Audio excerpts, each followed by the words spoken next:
Abra su Biblia en Hechos capítulo 2, por favor. Y ahorita le digo el verso, el verso 42, sí, 42, verso 42. Y manténgala allí. Y déjeme orar por la palabra. Ore conmigo, por favor. Padre, gracias por esta palabra. Te pido, Dios, que tu iglesia, que tu congregación, Dios, abrace y atesore, Dios, la palabra que traes, Dios, hoy para cada uno de nosotros. Que podamos ser dirigidos, ministrados, confrontados, exhortados, sobre todo guiados en una luz, Dios, para no vivir en tinieblas, Señor, y hacer tu voluntad, Dios, y poder, Dios, tener una vida de fe congruente. Padre, gracias por esta noche.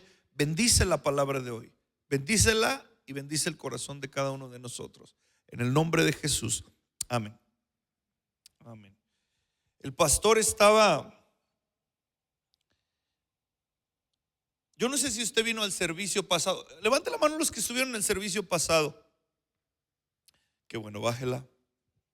Y a los que no, hágalo sentir mal y dile: no eres cristiano. No se crea.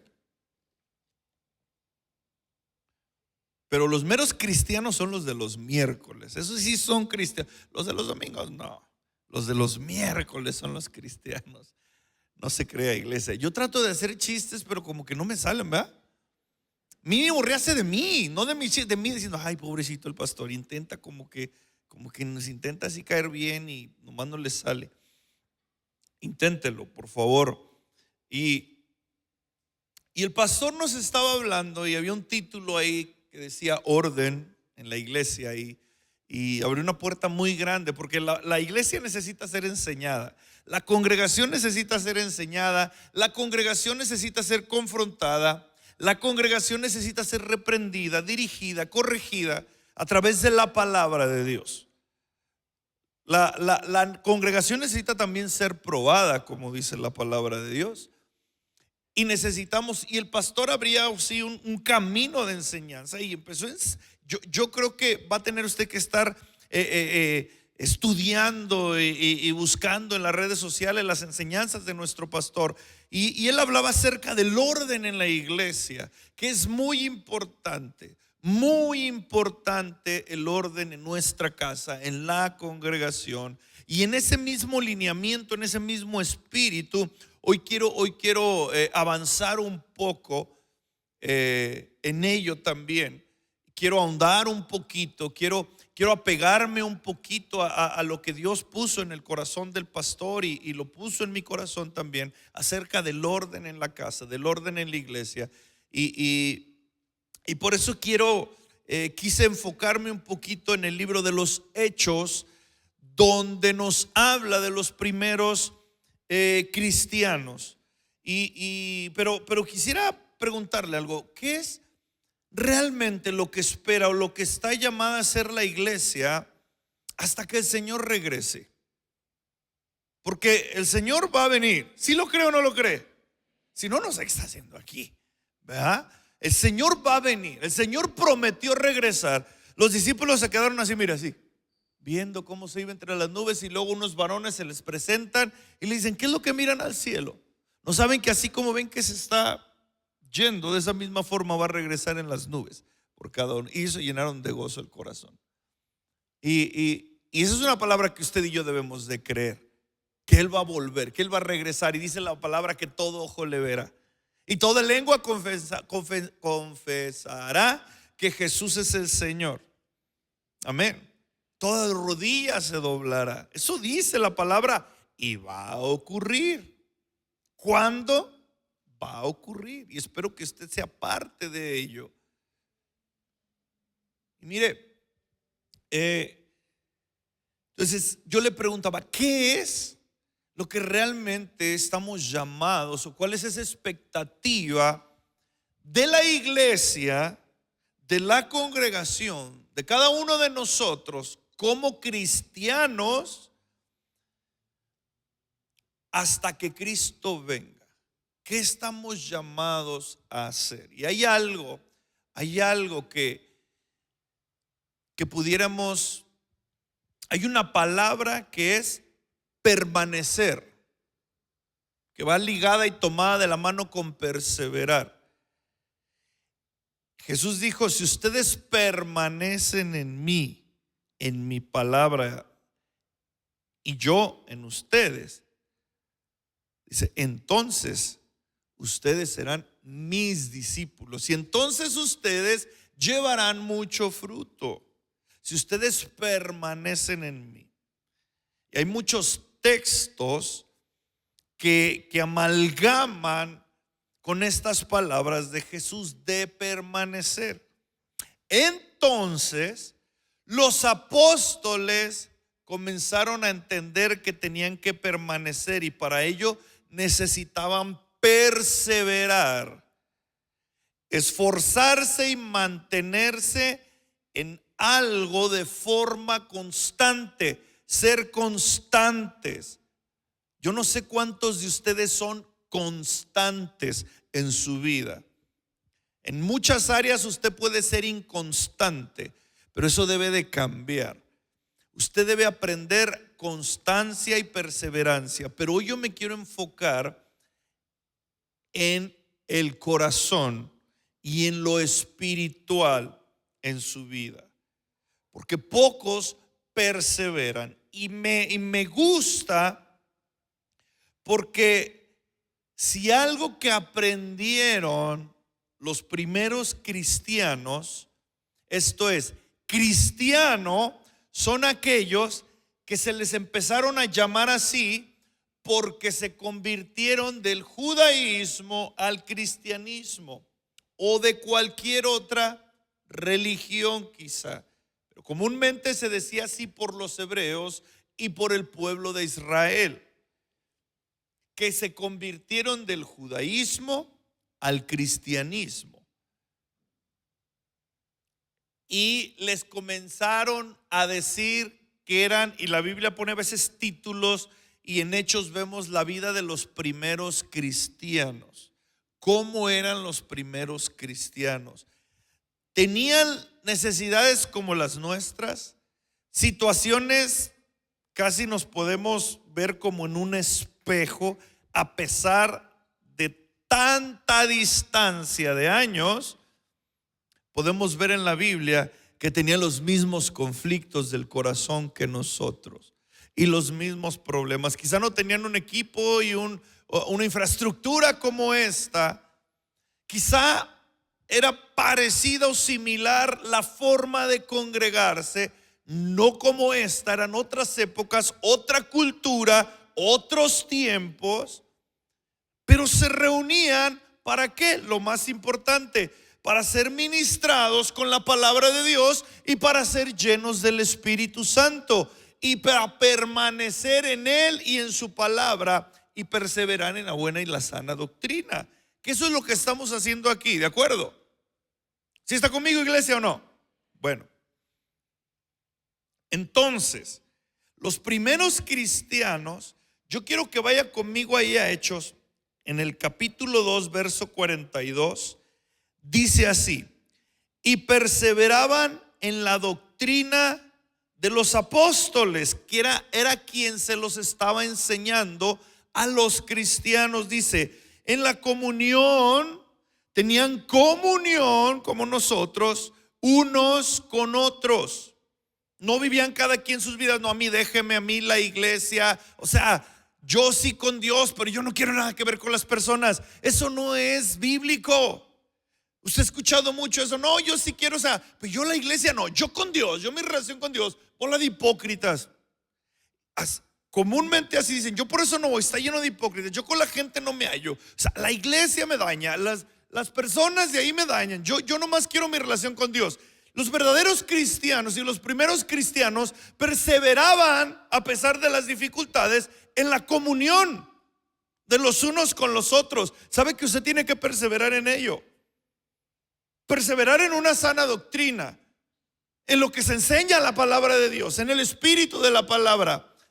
Pero dice en la comunión unos con otros, en el partimiento del pan y en las oraciones. Tenían una vida en armonía los primeros cristianos. Yo quiero que leamos un poquito atrás este mismo texto. Déjeme encontrarlo aquí. Vámonos nada más un poquito, unos textos atrás.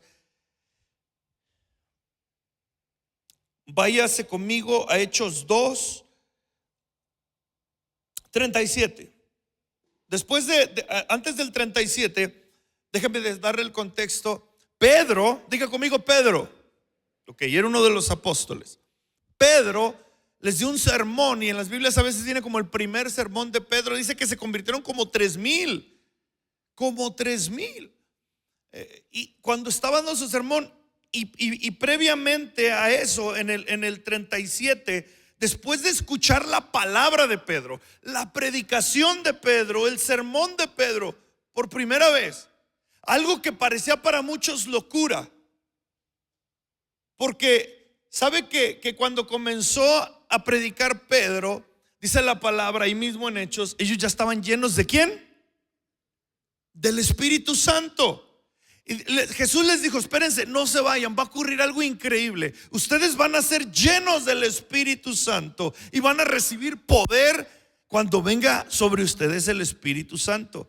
Obedecieron los apóstoles, los discípulos, se congregaron buscando, esperando esa promesa del Espíritu Santo, y fueron llenos del Espíritu, de tal forma que cuando Pedro comienza a hablarle a los primeros 3,000, yo no sé cómo le hizo, se convirtieron 3,000. Dice la palabra, no sé si me estoy equivocando, pero ahí léale, creo que sí son 3,000. 3,000. Él estaba lleno del Espíritu Santo. Estaban todos allí y escuchando la palabra, yo creo, porque mire las palabras que dice en el 37. Al oír esto es la predicación de Pedro. Dice: al oír esto, ¿se qué? Se compungieron de corazón. Se compungieron. Yo no sé si a usted, yo no sé qué le provoca la palabra de Dios en su corazón. Cuando usted escucha la palabra y abre su corazón, muchos nomás sienten pedradas y se ofenden. Ay, es que el pastor estuvo hablando de mí. No, el Espíritu Santo está hablando para ti, para que cambies.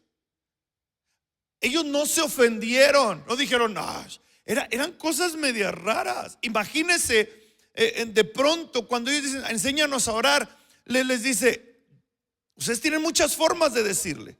Los judíos le decimos de muchas formas. Shaddai, no sé, ahorita se me fueron los nombres, pero usted se sabe más nombres que yo, quizá.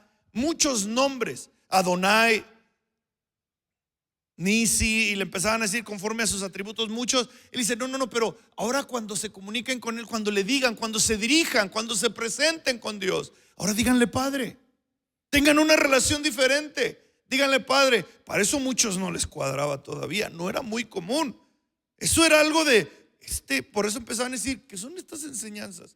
Por eso más adelante en Hechos vemos que le dicen: estos están trastornando, ya vinieron a meter sus ideas aquí a donde estamos también. Ya llegaron y andan trastornando el mundo entero con sus palabras. Esos eran los apóstoles. Por eso cuando usted llega con el mensaje a su casa, donde usted va, la gente se siente que estamos hablándoles locuras. Pero cuando está usted lleno del Espíritu Santo, el evangelio llega con poder a la vida, como una llave, así una llave al corazón de las personas. Por eso le dice a la iglesia: ustedes tendrán las llaves. Cuando está hablándole a Pedro: sobre ustedes voy a edificar mi iglesia, y Cristo va a ser la roca. No Pedro, Cristo, porque la Biblia lo dice bien claro, que Él es la roca, la piedra angular. Bueno, no nos vamos a meter en ello. Y entonces es como una llave, y entonces ellos empiezan a hablar.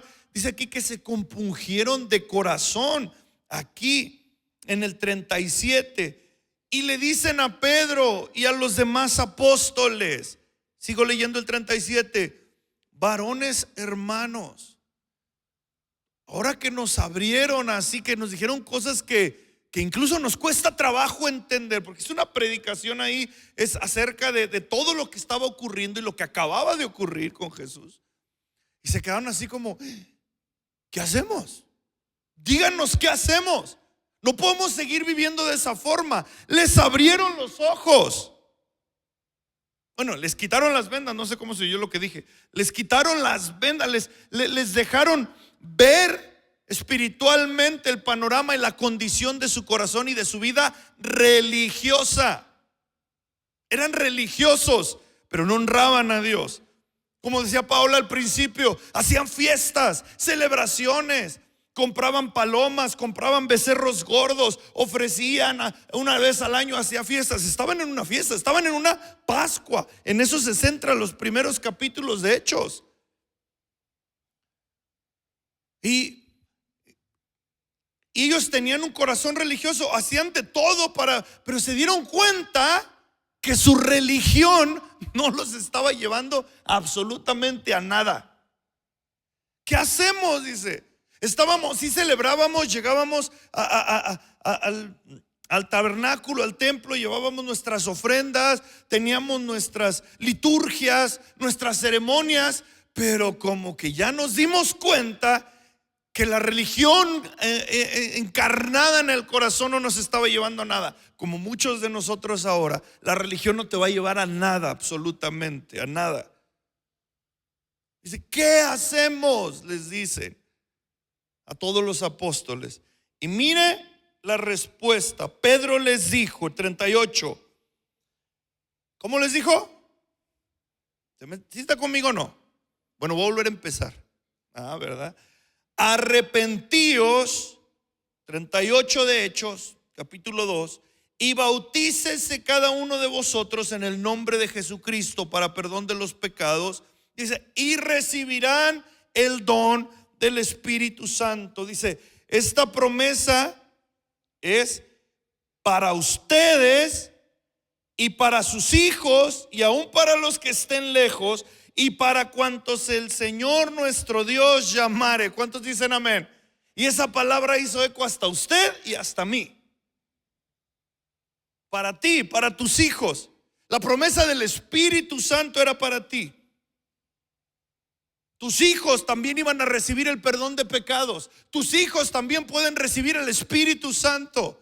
Dijo, esa promesa es para ustedes. Así que arrepiéntanse, cambien de su forma tan religiosa de vivir y arrepiéntanse y comienzan a vivir una vida en Cristo. Cristianos. Por eso le dicen a usted cristiano, espero. Porque usted quiere seguir e imitar a Cristo. Pablo decía, si no pueden imitar a Cristo, imítenme a mí.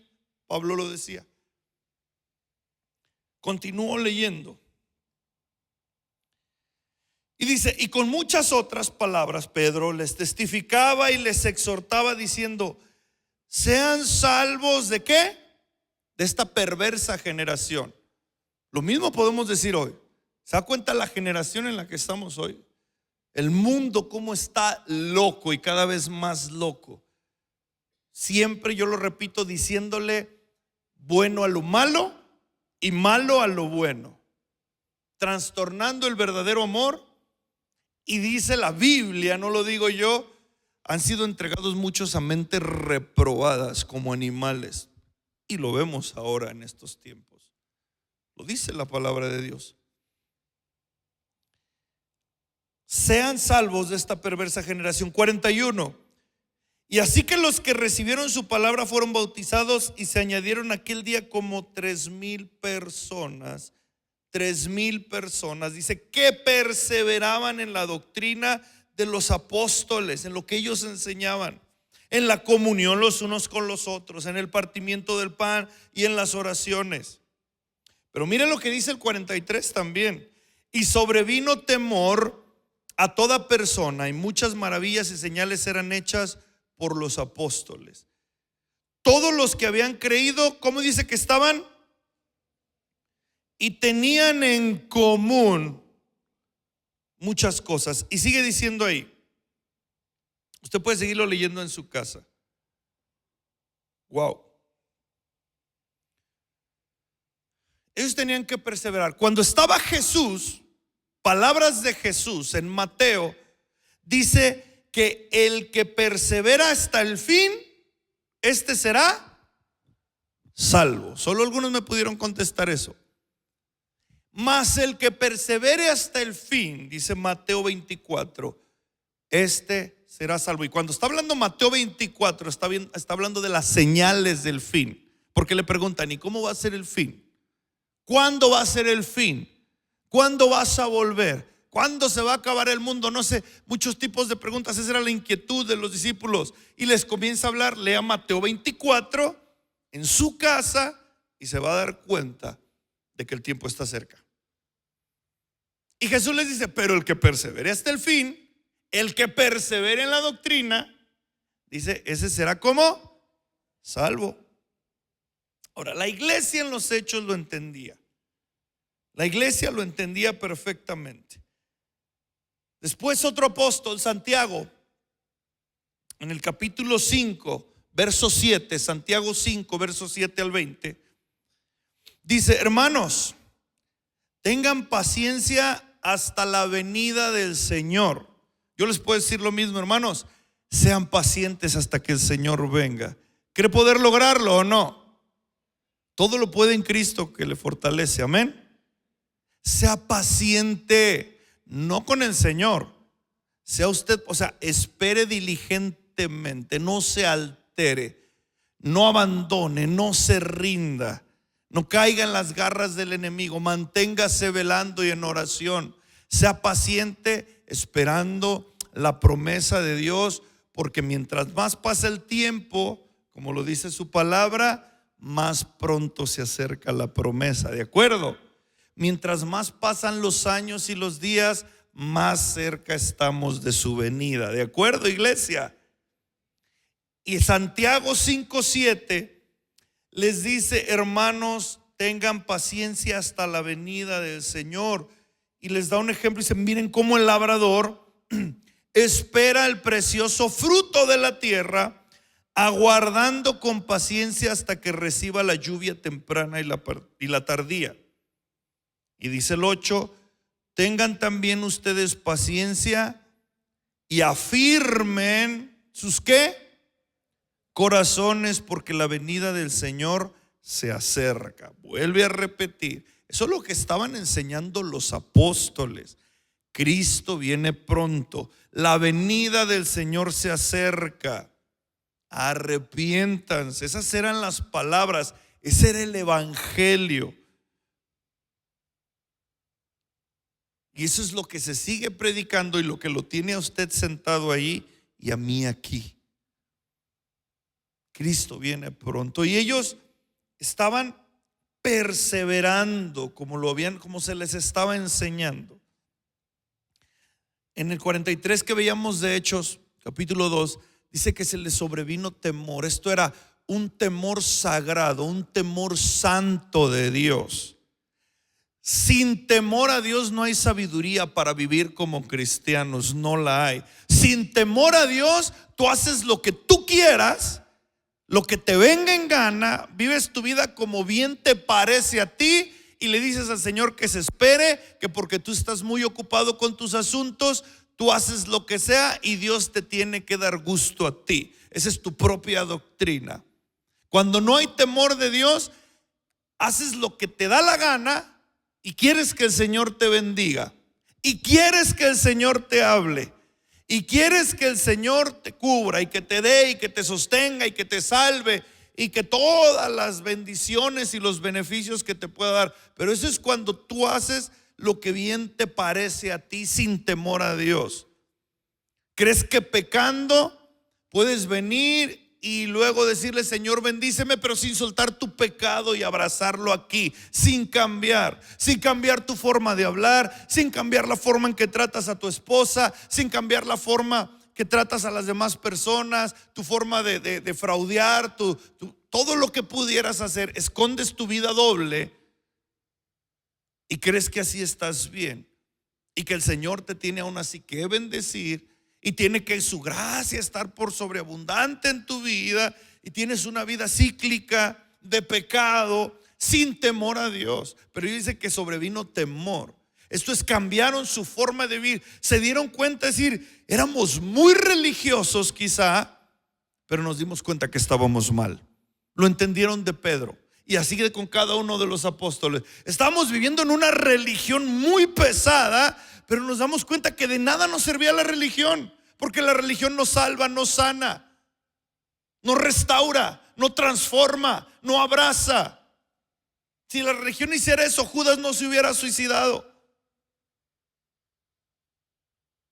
Judas no vino a los pies de Cristo después, prefirió regresar con la religión. Le dijo a la religión: llévate tus monedas, haz con ello lo que bien te parezca. Tú ya, dice, le llegó el remordimiento, no el arrepentimiento, el remordimiento.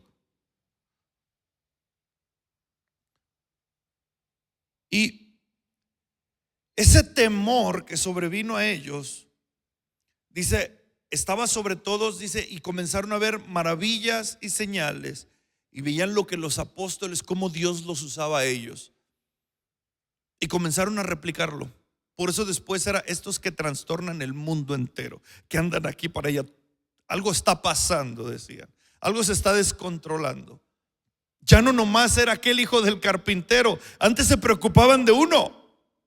Todos estaban preocupados por Jesús. Los fariseos estaban enojados con Jesús. Los romanos estaban preocupados porque oían que había un rey.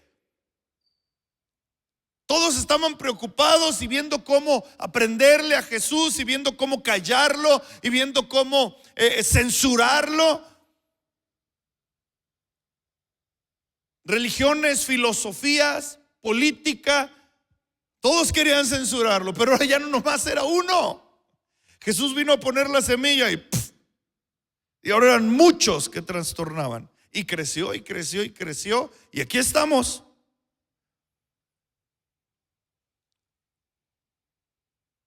Ya no podían callar a tantos. Y comenzaron los cristianos a vivir, valga la redundancia, una vida diferente. Y comenzaron a congregarse. Ahora ahí voy para allá un poquito. Comenzaron a congregarse y comenzaron a ponerse de acuerdo, y luego empezaron a decir: ok, ahora vamos a ver cómo nos vamos a acomodar para servir las mesas, para hacer nuestras reuniones. Empezaron a tener esos detalles, empezaron a decir: ok, los diáconos tienen que ser de esta forma, el obispado tiene que ser de esta forma. O sea, los que compartan, los que ministren, tienen que guardar estos requisitos para que sean de testimonio. No cualquiera podría ministrar la palabra de Dios, tenían que tener un cuidado, tenía que comenzar. Entonces empezaron a vivir bajo ese orden, y entonces los apóstoles comenzaron a poner orden y comenzaron a levantar iglesias, congregaciones. Quizá no eran como esta, igual, por cultura, tiempo, épocas, pero con el mismo propósito que ahora. Con lo mismo, con las mismas necesidades que usted y que yo, con las mismas deficiencias, las mismas carencias, y el mismo anhelo de ver pronto al Señor. El mismo. Espero que ese sea el anhelo de usted también. Y comenzaron a hacer iglesia y a reunirse en la iglesia, o en la congregación, voy a decirlo, o iglesia con I minúscula. Comenzaron a reunirse, comenzaron a servir, y como lo leímos, a tener comunión. Y empezaron los problemas. Y 3 doritos después, no como el comercial, ya veíamos a otro apóstol, diga Pablo, mandando cartas. Vuelta y vuelta a las iglesias, hablándole a Timoteo, a Tito, yendo a Corinto, a Éfeso, a Colosas, y viajando y diciendo: ay, hermanos,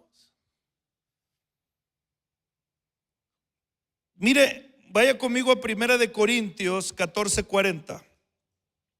Qué bonito Hechos, ¿verdad? Todos en común. Mire lo que dice Hechos. Si ahorita, cuando a veces yo levanto el sobre, a muchos les pesa, ¿va? Cuando ahí ya van a empezar a pedir. Dice que vendían sus propiedades los primeros cristianos y tenían todas las cosas en común. Así que traiga sus papeles. Al rato me van a funar, ¿verdad? Como a los, no se crean. Y Y se tenían y traían todas las cosas y compartían con sus mismas necesidades y se gozaban los unos con. Qué bonita la iglesia. Qué hermosa la congregación de los primeros cristianos. Pero faltaba también orden. Diga conmigo, orden. El orden es importante. Donde no hay orden, ¿saben quién se manifiesta? El de los cuernitos. No el de los arreola, el otro. Usted tiene que aguantar mis chistes. Donde no hay orden se manifiesta el enemigo. Y el apóstol Pablo comienza a poner orden. Y también los demás discípulos, apóstoles, ahora. Y uno de ellos, entre muchos textos, 1 Corintios 14:40, mientras habla de cómo estaban llevando el servicio, porque hay muchos textos. Incluso así le hablaba a Tito, ¿sabes qué? Te voy a decir la forma en que te conduzcas. Pero en Corintios 14:40 dice, pero hágase todo, ¿cómo? Y con, a ver, digo otra vez, ¿cómo debe ser? Decentemente y con. ¿Saben? No podemos ser una iglesia desordenada. No, en ningún aspecto. Ni en lo espiritual. Tenemos que permanecer en una doctrina sana. No podemos, ahora está bien padre, vamos a hacer esto. Y creer que en las emociones hacer algo que nos llene a nosotros y creer que está bien delante de Dios, para que después la palabra, como en Isaías del principio, de la primera predicación, que a lo mejor llegó tarde usted, sigo con eso yo, le diga, es que estoy harto de sus reuniones, de sus fiestitas, de su adoración, de su servicio. ¿Se oye el Señor diciendo eso?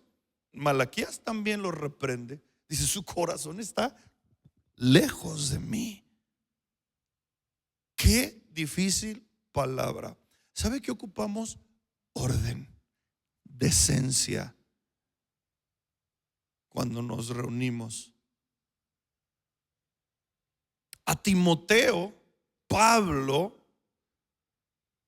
Pedro predicó y se convertían unos y se convertían otros. Pablo un día predicó y se le cayó uno dormido. Para que vea, a mí todavía no se me muere ninguno cuando estoy predicando. Pero cuando estemos en piso 3, a lo mejor de ahí arriba, va a decir, ya no los voy a mandar, ¿verdad? Pero dice que un muchacho Tíquico y estaba predicando, dice, para que vea que no son ustedes los únicos que se duermen también en la Biblia. No, nada más que no se duerma porque no sabe, se pega en el bordito y lo que hizo el apóstol ahí que lleves fue, dice, se le echó encima, lo abrazó y lo despertó. Yo no creo que lo voy a levantar de ahí donde está, ¿eh? Si usted se queda, ahí se quedó. Y dice que le escribía a Timoteo, le dice, necesitas aprender, Timoteo, tú que estás ahí en la iglesia y que tienes algunos cargos y que estás echándole ganas a tu llamado, necesitas aprender a cómo conducirte en la iglesia. Esto es, ¿qué conducta debes de tener en la iglesia? Porque la conducta se cuida en la iglesia. Dile a alguien, tienes que cuidar la conducta en tu iglesia, en tu congregación. La conducta se cuida. Y comienza a decirles,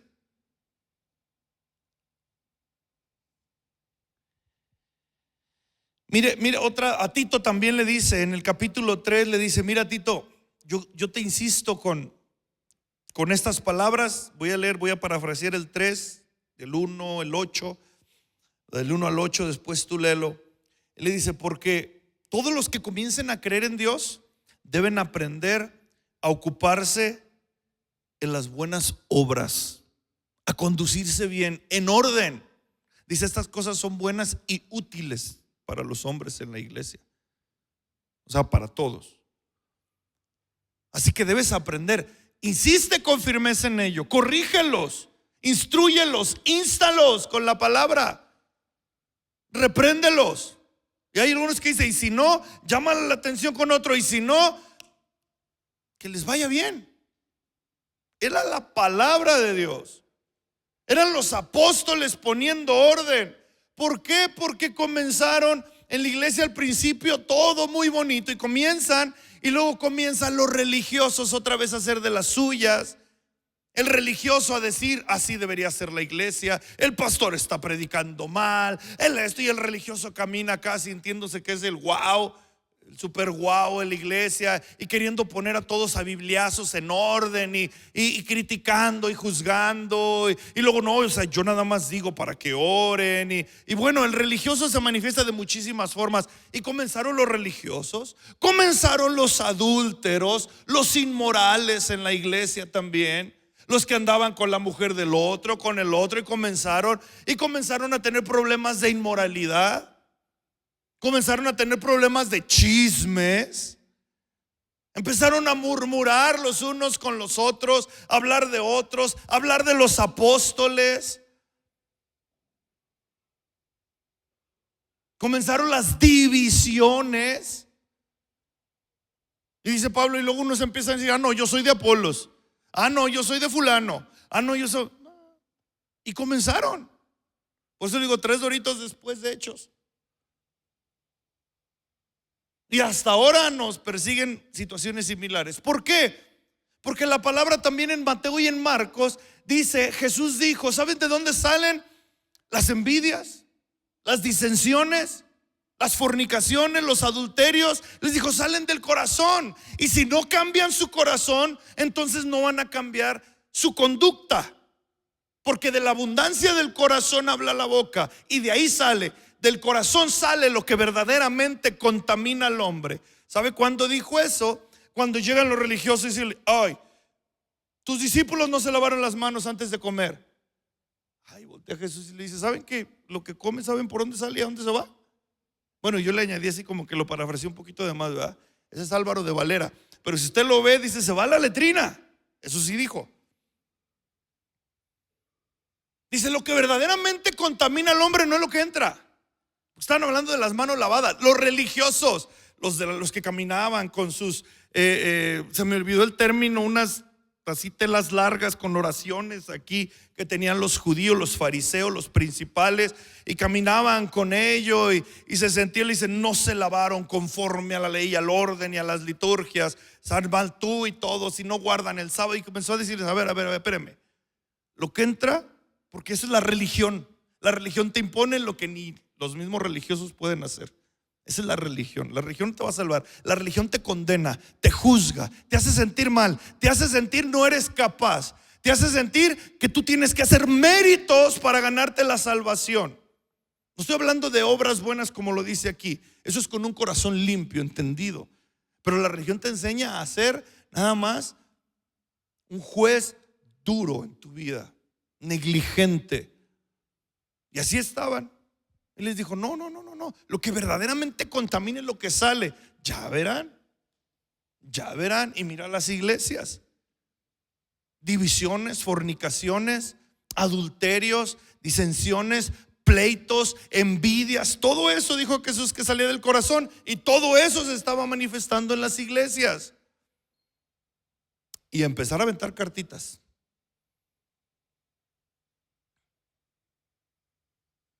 Que están hablando en lenguas y están haciendo. Todo tiene que haber orden, tiene que haber entendimiento, tiene que haber sabiduría, pero sobre todo algo que veíamos al principio de Hechos: tiene que haber temor de Dios. Sin eso no se puede. ¿Sabes? Podemos llenar de reglas la congregación. Escúcheme bien, voy a terminar. Podemos llenar de reglas aquí en la iglesia, que las hay para tener el orden, unas más importantes que otras, unas a nivel espiritual y otras a nivel natural, como el estacionamiento, como el área de que no puedes entrar con los niños para que tu niño no llore, otras cosas, y otras a nivel espiritual. Hay mucho orden y reglas. Podemos poner muchas, demasiadas, saturarnos de reglas. Pero si tú no cambias tu corazón, si yo no cambio mi corazón, si no tenemos temor de Dios, si no permanecemos en una sana doctrina, si no ponemos nuestra vida delante de Él, como decía al principio, ellos dijeron: ok, religiosos ya sabíamos ser, ¿qué hacemos ahora? Se compungieron de corazón. Les dijo: arrepiéntanse y cambien, porque hay una promesa para ustedes y para sus hijos y para todos los demás que se puedan añadir día con día. Si tú no pones tu corazón delante de Dios y le dices: perdóname, y si tú no te arrepientes de tus pecados, si tú sigues abrazando tu pecado, no va a cambiar mucho en ti y vas a ser piedra de tropiezo. A mí me llama mucho la atención 1 Corintios 11, el último texto que leo. Voy a terminar. Mire bien. Dice, lo que les voy a decir, esto que sigue, dice en 1 Corintios 11, dice, no es para felicitarlos, dice, o no os alabo, dice la versión Reina Valera. Dice, porque no se congregan para lo mejor, sino para lo que. ¿Sí está leyendo conmigo? Creo que no. Le voy a decir 1 Corintios 11, 17. Pero al anunciaros esto que sigue, busquen su Biblia, no os alabo porque no se están congregando para lo mejor, sino para lo peor. Esto es decir, no los estoy felicitando, les estoy escribiendo porque se están equivocando al congregarse. No hay orden cuando ustedes se congregan. Y luego les dice el 18 de 1 Corintios 11. Pues en primer lugar, cuando se reúnen como iglesia, oigo que entre ustedes hay, ¿qué? Y dice Pablo, y sí les creo. Sí les creo. Y dice el 19, y saben, es preciso que entre vosotros haya disensiones. Incluso son necesarias estas fricciones, porque de ahí salen los que verdaderamente, dice, son probados, y de ahí salen los que verdaderamente quieren seguir a Cristo y los que no. Ahí se manifiesta el lobo entre las ovejas. Ahí se manifiesta la cizaña entre el trigo. Allí. ¿En dónde? En la congregación. Allí. Yo no sé qué quiere ser usted, lobo o oveja, trigo o cizaña, aprobado o desaprobado. Voy a volver a leer lo que dice. Es preciso que entre ustedes haya disensiones para que se hagan manifiestas entre vosotros los que son aprobados. Así que problemas va a haber en la iglesia. Si usted quiere que los pastores solucionemos todos los conflictos que usted tiene en Cunero, aquí, allá, con fulano, los chismes, son necesarios porque están siendo probados los corazones. Y desafortunadamente hay corazones que no quieren cambiar. Hay corazones que no quieren dar su brazo a torcer. Y hay quienes están siendo probados y se arrepienten de corazón, pero hay quienes no. Dice, ahí se va a notar el trigo y la cizaña. Ahí se va a notar quién sí y quién no. ¿Sabe, iglesia? Es necesario el orden. ¿Usted cree que las reglas en la iglesia? A muchos le ofenden las reglas de la iglesia. O le ofenden cuando se topa con una de sus hijos, de la forma de la disciplina en los ministerios, el orden, el compromiso que tenemos, las llamadas de atención, y les ofenden, se confrontan, el orden, ay, esta iglesia, no hay amor en la iglesia. Ahí se va viendo la cizaña. Y quieren que el pastor solucione todo. Quieren que el pastor saque el garrote con todo mundo. Quieren que el pastor le moche la cabeza. Pastor, córralo, no debería estar en esta congregación. Unos no vienen, yo no voy hasta que esa persona le digan que ya no vaya. Ha habido así casos. Pues no vengas. Más cizaña no queremos. Suficiente con la que ya hay. ¿Sabe qué, iglesia? Antes de ofenderse por el orden en la congregación, antes de ofenderse por la autoridad en la iglesia, ponga su corazón delante de Dios, porque está siendo probado usted. Está siendo probado usted. Sus hijos están siendo probados. A mi hijo no me lo toquen. Su hijo está siendo probado.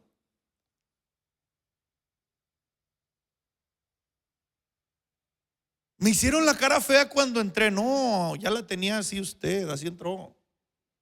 No se la hicieron. Ahora, si el hermanito está feo, pues así tiene la cara. Pero sabe, el orden es necesario. En Hechos vemos una iglesia a veces ideal al principio. Y cuando transcurren, vemos las cartas a las iglesias. Wow, cómo le batallan los apóstoles, hablándoles, dejen de ser tan inmorales. Tuvo que reprenderles la fornicación y el adulterio entre los hermanos, entre los jóvenes. Tuvo que reprender las falsas doctrinas. Tuvieron también que reprender a los religiosos dentro de las congregaciones.